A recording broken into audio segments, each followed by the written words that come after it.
às 14h, tem cerimônia de diplomação do presidente eleito Lula, do vice-presidente Geraldo Alckmin. Diplomação é algo burocrático, é um ato burocrático da Justiça Eleitoral para dizer que não há nenhuma pendência envolvendo esta candidatura, que a partir desse momento as contas estão ok, que o resultado da eleição está ok, que eles atingiram metade mais um dos votos, que estão aptos a tomar posse no dia da posse, recebem um diploma, a diplomação vem com um diploma, e que é a aprovação eleitoral da vitória dos dois. É um passo burocrático, mas serve, é um momento para discurso, posicionamento, todo mundo esperando posicionamento do presidente eleito sobre vários assuntos, mas é um passo burocrático. Ele tem diante de si, Lula, outros passos muito, mas muito mais importantes, que envolvem a montagem do governo, que é um pedaço, que eu diria que dos passos é o mais simples, porque ele consegue. Quem ele convidar para ser ministro vai aceitar ser ministro. Difícil alguém dizer, não aceito ser ministro. Mas, para além da escolha dos nomes que vão ocupar as pastas, que é importante, porque diz muito, tem uma simbologia grande, ajuda a gente a entender mais ou menos o perfil das pessoas e, portanto, fuçar naquilo que essas pessoas já fizeram, já disseram, para a gente entender mais ou menos o que elas são capazes de fazer, a não ser que mudem demais. Mas o desafio de verdade não é juntar 20 ministros, 30 ministros, 40 ministros, 50 ministros, 133 ministros. Isso é fácil. Faz a foto, todos ali bonitão, encomenda um terno bacana, encomenda um vestido bacana e tal, faz a foto. Mas o desafio de um governo começa, também não é na posse, não. O desafio de um governo começa na funcionalidade dele. O desafio do governo, não adianta nada colocar um nome aqui, um nome ali, e o ministro fazer o que bem entende. Ou colocar um nome aqui, um nome ali, e os ministros ficarem tentando mostrar que Jair Bolsonaro cometeu erros em tudo que é canto, que nós vamos refazer o acordo, os seus acertos com o passado. Isso tudo é besteira. Tudo é besteira. O desafio deste governo que toma posse em janeiro, o desafio deste governo que tem mensagens e recados a dar para um país que espera recados e mensagens, é ter funcionalidade. É enfrentar os desafios que estão aí, independente do governo querer agir mais para a esquerda, menos para a direita, mais para cá, mais para lá.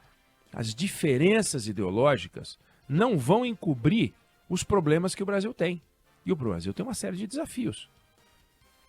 Muita coisa foi feita nos últimos anos, pós recessão da Dilma, 2015 e 2016. Muita coisa foi feita no governo Temer e sim no governo Bolsonaro. Estou falando de economia principalmente. E é daqui para frente. Mas muito há para fazer.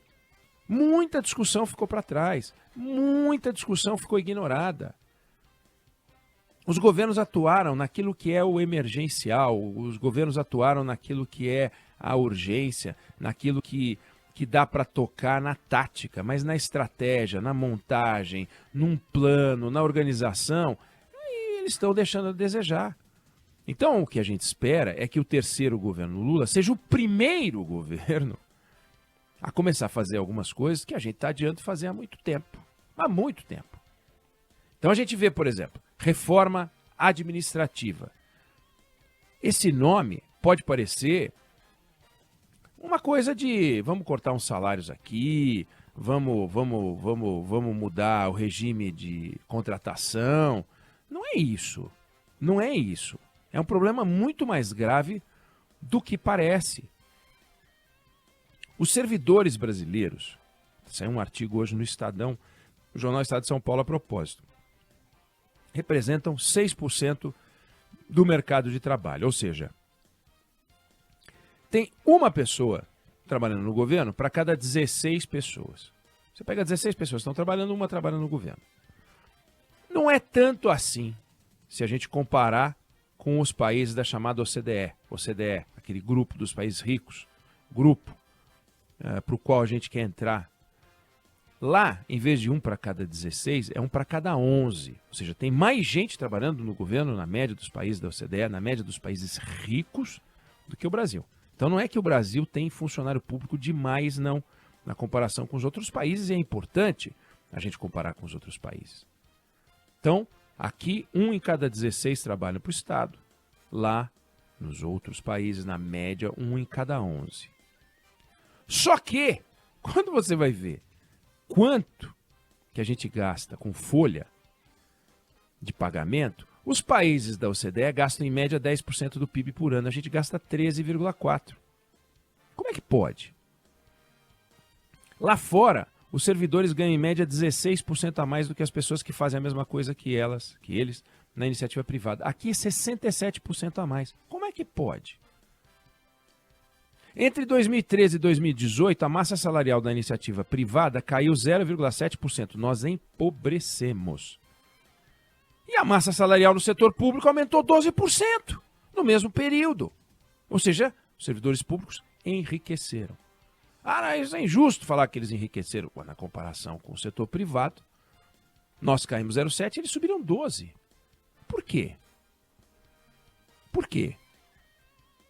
Porque o poder público é formado por grupos de pressão de servidores que capturam os interesses ou fazem os seus interesses serem os interesses dos comandantes do Estado.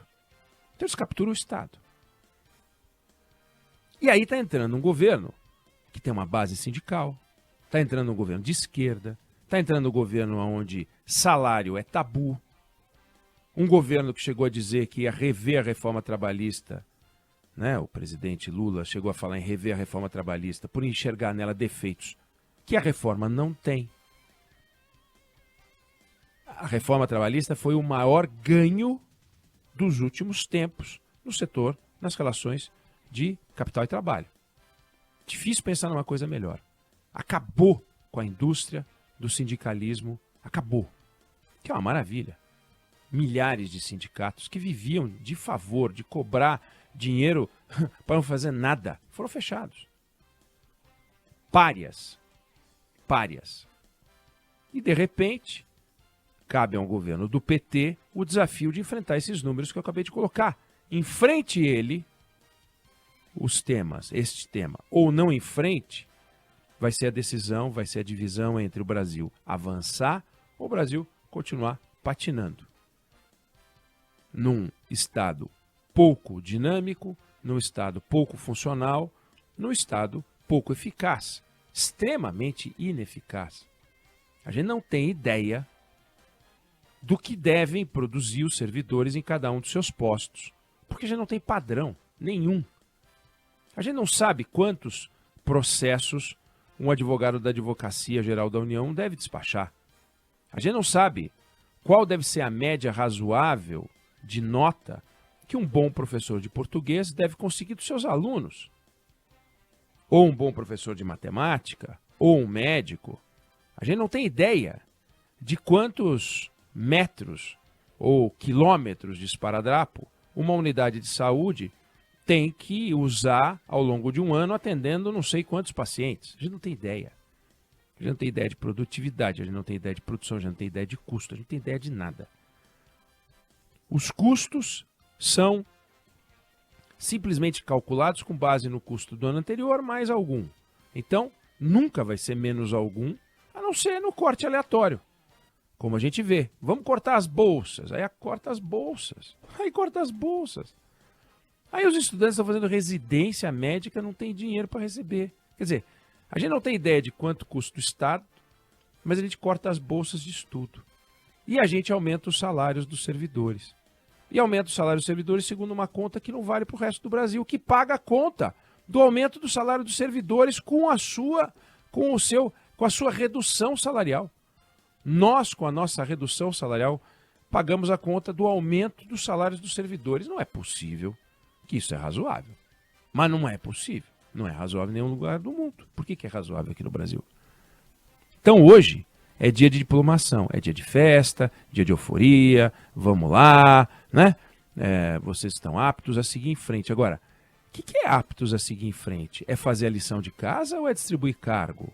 É fazer lição de casa ou é construir base na Câmara para aprovar? Aprovar o quê? No Senado, aprovar o quê? Qual é o projeto?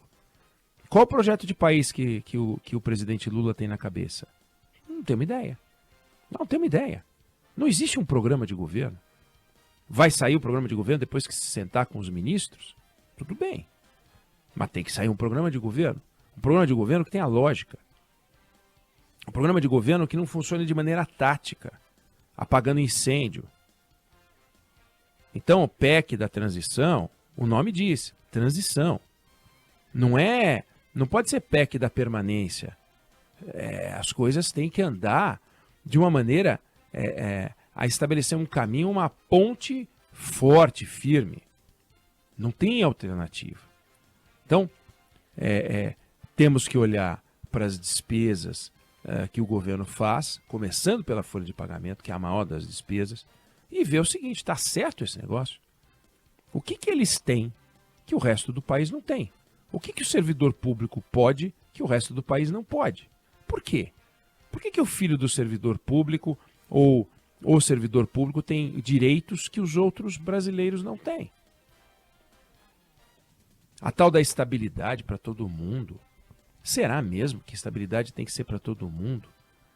Será que estabilidade não é alguma coisa que tem que ser exceção só para as carreiras típicas de Estado? E não pode considerar carreira típica de Estado tudo aquilo que o Estado contrata. Todos os servidores que o Estado contrata não são carreiras típicas de Estado. 2, 3 carreiras típicas de Estado.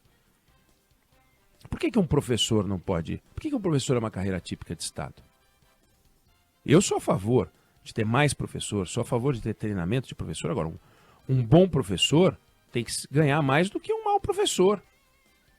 Aí se os 2 professores trabalham ao mesmo número de anos, têm a mesma idade, eles vão ganhar a mesma coisa. Cadê a remuneração por mérito? Na OCDE essa é a discussão. Remunerar por mérito.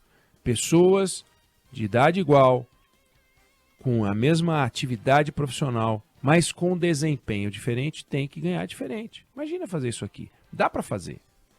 Desde que você tenha uma metodologia, desde que você tenha ferramentas, sistemas de avaliação independentes. Do jeito que é no Brasil, um escracho. O mais fácil é ter a mesma idade e ganhar a mesma coisa. Trabalhou 5 anos a mais, ganha um quinquênio. Por que ele ganhou 5 anos a mais, ganha um quinquênio e não ganha uma olho da rua? O servidor público é fundamental. Agora, nem toda carreira merece o mesmo tratamento. E nem todo mundo merece ganhar muito, só porque as pessoas se sentem no direito de ganhar mais. Então, essa discussão tem que ser feita e calha que vai ser um governo de esquerda que vai ter que fazer essa discussão. E vai ter que fazer. Se não fizer, nós vamos adiar em 4 anos e nós vamos aumentar buraco. Vamos adiar em 4 anos o nosso progresso. Tem outras discussões, nós vamos tê-las aqui. É importante que a gente converse aqui sempre sobre o que está acontecendo. Queria chamar a atenção para isso hoje. Nós temos menos servidores do que a maior parte dos países da OCDE, mas o nosso custo dos servidores é maior em valores absolutos, não relativos, aos trabalhadores, aos servidores da OCDE.